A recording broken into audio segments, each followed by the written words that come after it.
Hey there, welcome back to High Infidelity, the best channel for cheating stories. Like and subscribe to channel for more spicy stories. Now, let's get into today's story video. My 31 male, fiancé 34 female, cheated and got pregnant by the other guy. I've been engaged to my girlfriend for 4 years, and we've been together for nearly 10 years.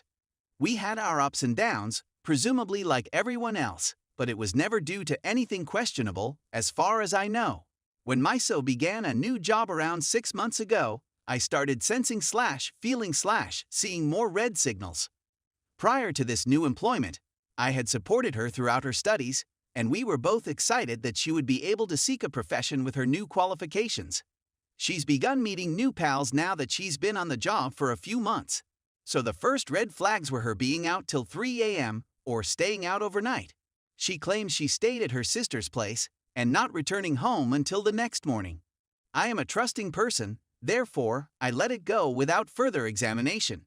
Then she travels out of state with her new work pals to a beach approximately 6 hours away, or so she informed me at the time.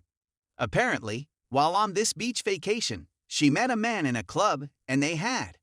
So, 8 weeks ago, Miso returns home after a vacation, and a day later, she informs me that she has to leave to reconsider our engagement and relationship. I'm clearly taken aback since I've been going about my business as usual, not realizing anything was wrong. At this time, I'm not aware of any cheating. I urged her to remain and offered to take her to therapy, but she refused and fled, claiming to be sleeping at her sister's place. She finally returned and indicated that she wanted to work on things and that she would be willing to go to couples therapy. She informs me she's pregnant 3 weeks ago. Again, I'm a trusting person, so I think it's mine since we've been trying to start a family for a long time. I become excited and begin making baby plans, purchasing baby books, corner protectors, and so on. However, those red flags began to appear in my head, and my thoughts began to spin. So I told her I wanted to get a paternity test done to prove I was the father. I responded that I trusted her, but I added that it was due to my own insecurity and the fact that I needed to meet her request. She was irritated that I made the suggestion, so we put it aside for a time. I mentioned the paternity test again on Friday at home, when we were talking about the baby. At this point, she broke down and admitted to me that she had been cheating on me and that she is certain that the father is the other person. She then informed me that she had scheduled an abortion for the next day. To say the least, I was stunned and my heart was crushed.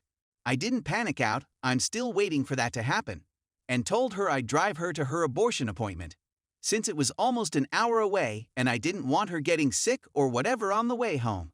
She subsequently tells me that she met this man on a beach vacation and then they met up again, I guess during her other visit at her sister's, although she disputes this, and had for the second time, what she tells me could be more than twice.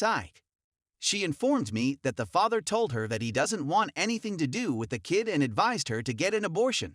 She'd been wanting a baby for a long time, so I'm sure this was difficult for her to hear. He also proposed that she ask me to raise it for her. Lol, I guess they talked about me. Who knows, maybe if I hadn't been discussing paternity testing, I might have fallen into that trap. I soon left our apartment and returned to live with my folks. She's trying to tell me she loves me, but I'm crushed and don't see how anything can be fixed at this time. I'm just so sad about the life we had being ruined. And I lost my companion, her dog, although I'm always at home with it since I WFH, and all the other things that shatter when a relationship dies. I suppose I'm seeking for some direction on what to do next, or for any advice on how to begin experiencing the effects of this, since I'm feeling lifeless right now. Edit. Thank you for all of your encouragement. Reading these comments is assisting me in coping with the situation, so I appreciate it. I've transferred around 85% of my belongings. Some of the remaining goods are in storage and bundled up, so I'll have to plan some time with the ex-fiancé to sort through it all. But once the final trip there is completed, I'll be entirely relocated. I've gotten everything of substantial worth out of there. Edit 2. The lease was ended on 12/31/2021, but she hadn't completely moved out yet, so I had to go over and assist her in getting rid of the remaining belongings. I had the sense that there was still a lot of things, but thankfully it wasn't that awful, and it only took me about 2 hours to get everything out of there. After that, I said goodbye with no emotion and went, and I haven't seen her since. The only thing left was auto insurance, which I canceled and replaced with a new policy. I texted her that the insurance was expiring and that she had 10 days to get a new one, so I left her plenty of time. Who knows what she did, but it's not my issue. I haven't talked to her since I contacted her regarding vehicle insurance on January 3, 2022. She has made no effort to contact me. Not that I want her to, in fact, I'm relieved she hasn't tried phoning me or anything. I contacted with the landlord, who informed me that I will be getting documents about my early termination charge and how to pay it. I went to their tenants portal online, but my account has been disabled, so I can't see anything. The landlord did indicate that they already had another tenant lined up. Because they haven't provided me anything, I'm still unsure how this termination fee will work. I'm wondering whether there's anything COVID-related prohibiting them from charging me, or if there's some other restriction I'm not clear of. But I haven't paid any of the money yet. So I'm just waiting for it to arrive in the mail at some point. I'm sure they'll send me the cost, but it'd be a pleasant surprise if I didn't have to pay the $3,000. Aside from that, I'd been doing fine.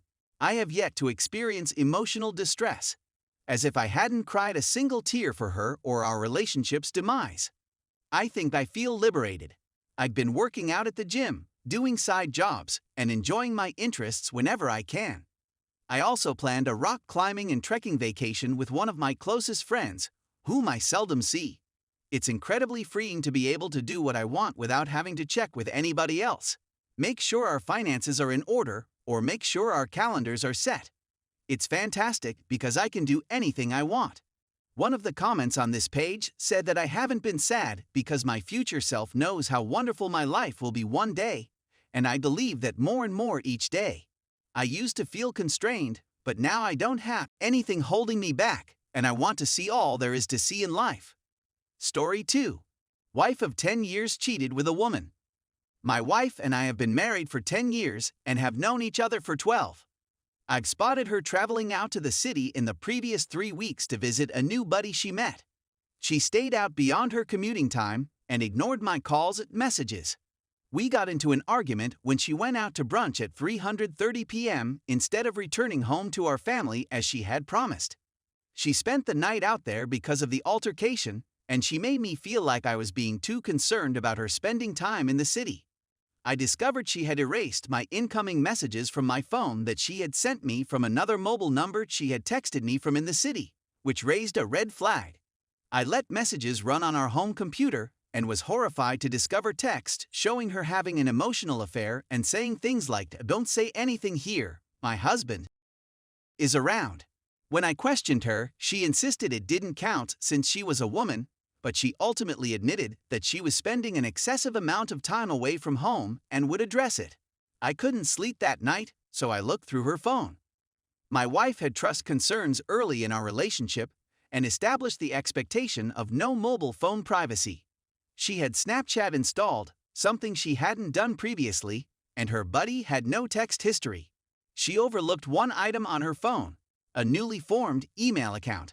It includes Snapchat footage and text messages indicating a physical affair that began 2 months ago. I'm devastated to discover and proof of a physical connection.